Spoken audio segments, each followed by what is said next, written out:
Hare Krishna. I welcome you all on our 90th episode book reading challenge.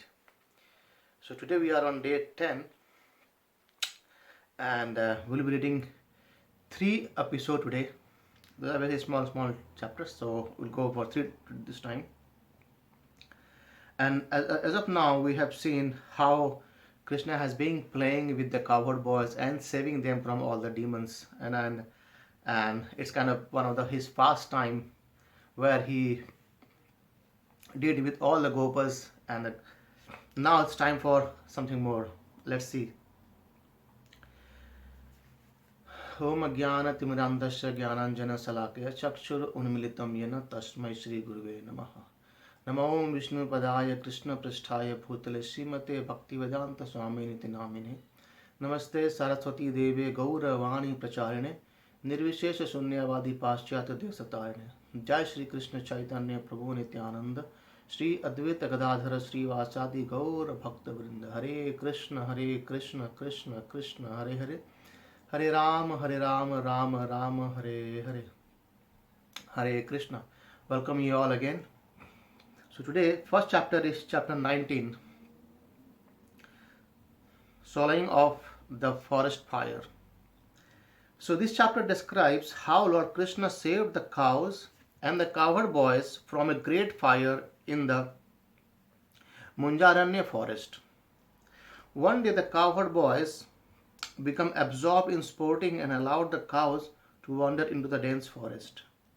Suddenly a forest fire blazed up, and to escape its flame, the cows took refuge in the group of sharp canes. When the cowherd boys missed their animal, they were searching for them, following their hoof prints and the trail of the blades of grass and other plants they had trampled or had broken with their teeth. Finally, the boys found the cows and removed them from the cane forest, but by the time the forest fire had grown so strong and was threatening both the boys and the cows. Thus the cowherd boys took shelter of Sri Krishna, the master of all mystic power, who told them to close their eyes. So they did so, and in a moment he had swallowed of the furious forest fire and brought them all back to the Bandira tree mentioned in the last chapter. Seeing this wonderful display of mystic potency, the cowherd boys thought Krishna must be a demigod, and they began to praise him. Then they all returned home. So this is a small pastime where how Krishna actually swallowed all the fire. If you can see in the Bhagavad Gita chapter, I think it's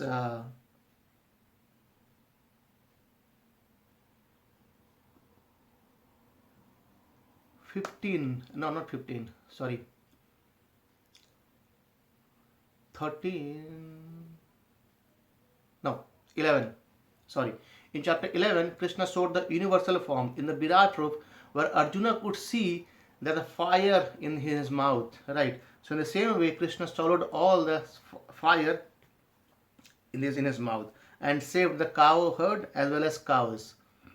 And that's why he is known as Yogeshwara, the mystic of all the mystic powers, the master of all the mystic powers.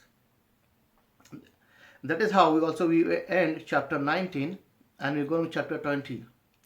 Chapter 20 is basically a very small chapter where it says the rainy season and the autumn in the Vṛndāvana. So Sukadeva Goswami here describes about the rainy season and how the whole climate of Vṛndāvana was very enchanting. To enhance the description of Lord Krishna's pastime, Sri Sukadeva Goswami described in this chapter the beauty of Vṛndāvana during autumn and the rainy season. In the course of his presentation, he gives various charming instructions in metaphorical terms. So that's even by seeing all the varieties, all the things around us, we can remember this is the beauty actually was given by Krishna. The nature is being made by him, and how the beautiful it is. So Krishna says many where that the rainy season began the giving life and the substances to all the living beings. The sky began to rumble with thunder, and lightning flashed on the horizon. With its rays, the sun had for 8 months drunk up the earth's water wealth in the form of water. Now that proper time had arrived, and the sun began releasing his accumulated wealth. And then he describes about the earth. He says, the earth had been emaciated by summer heat, but she became fully nourished again with moistened by the god of rain. Thus the earth was like a person whose body has been emaciated by austerities undergone for a material purpose, but who again becomes fully nourished when he achieves the fruits of those austerities. Then again he explains like the frogs who had all along been lying silent due to summer suddenly began croaking when they heard the rumbling of the rain clouds. In the same way, the Brahmanas, students who performed their morning duties in silence, began reciting their lessons when called by the teachers.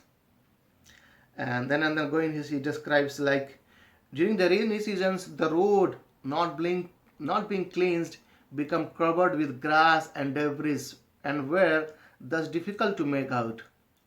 These roads were like religious scriptures that Brahmanas no longer study and that thus become corrupted and covered over with the passage of time. Right. And then at the end he describes that cloud impelled by the winds released their nectarian water for the benefit of all living beings, just as the king, instructed by the Brahmanas priest, dispensed charity to the citizens. The Lord, and that says the cow had to move slowly because of their weighty milk bags, and they quickly ran to the Supreme Personality of Godhead as soon as he called them, their affection for them causing their endeavors to become wet. The Lord saw the joyful aborigine girls of the forest, the trees dripping sweet sap, and the mountains waterfalls whose resounding indicated that there were calves nearby. And Lord Kṛṣṇa would take his meal of boiled rice and yogurt sent from home in the company of Lord Sankarsana and the cowherd boys who regularly ate with them. They would all sit down to eat on the large stone near water. So here it's being described how Kṛṣṇa was actually enjoying these seasons and playing with the cowherd boys, eating meal togetherly, in a big rock. They don't used to use plates. It being said they used to use the leaves from the plants and put their food on that, and they used to start eating it. And then the Lord Rama or Balrama and the Lord Keshava were thus dwelling in Vṛndāvana. The fall season has arrived when the sky is cloudless, the water clear, and the wind is become gentle again.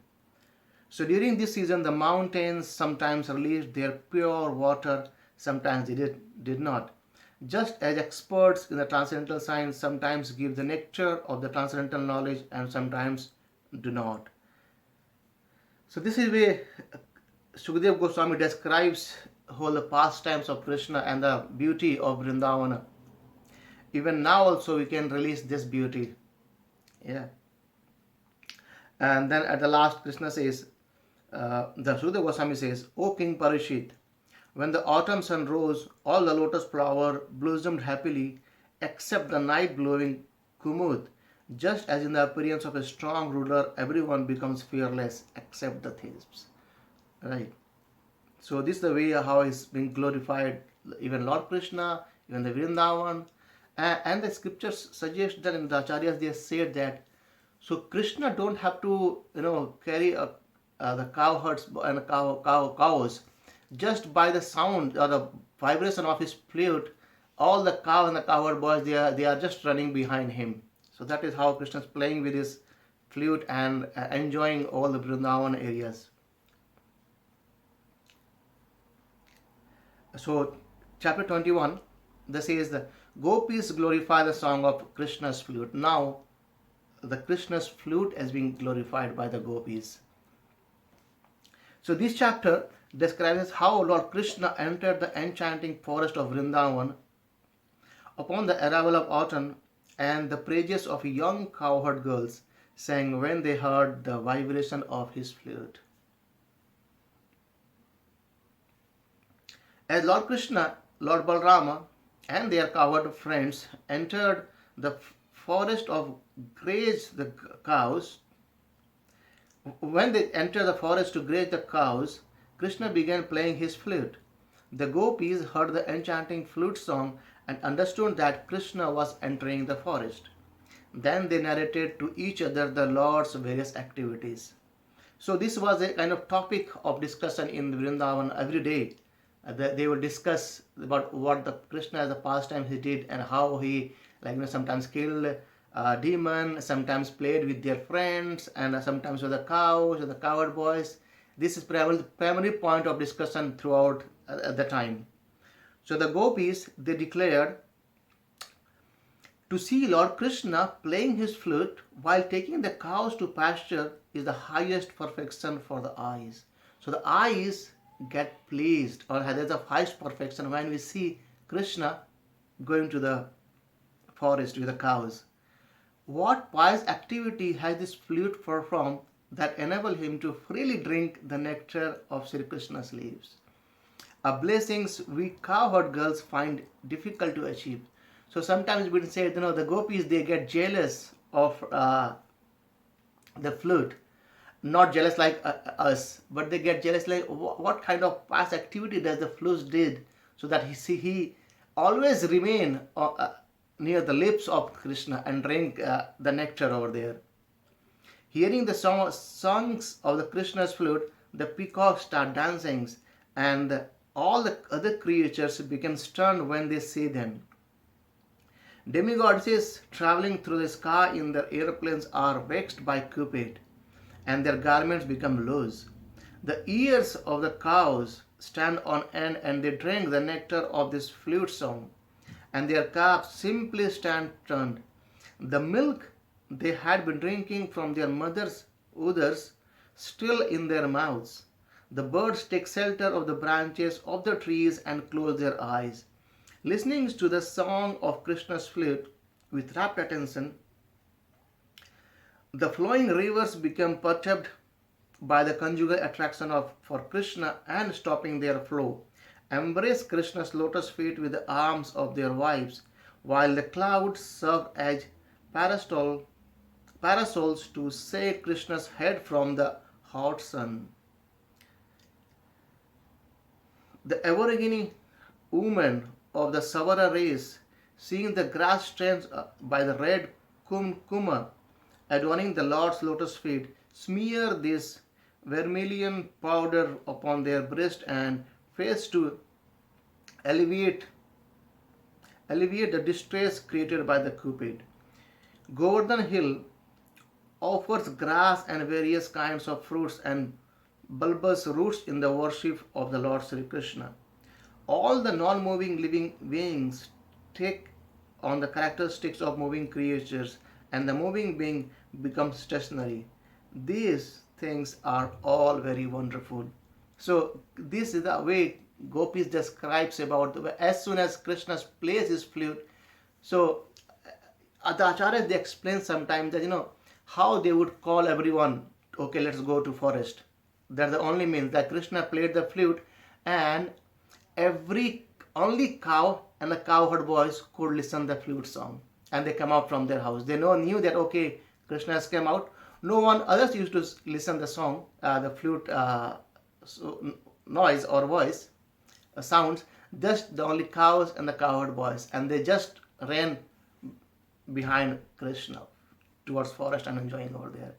So thank you very much for being with me, and we will be discussing from 22nd chapter from tomorrow. Thank you. Hare Krishna. Srila Prabhupada ki jai.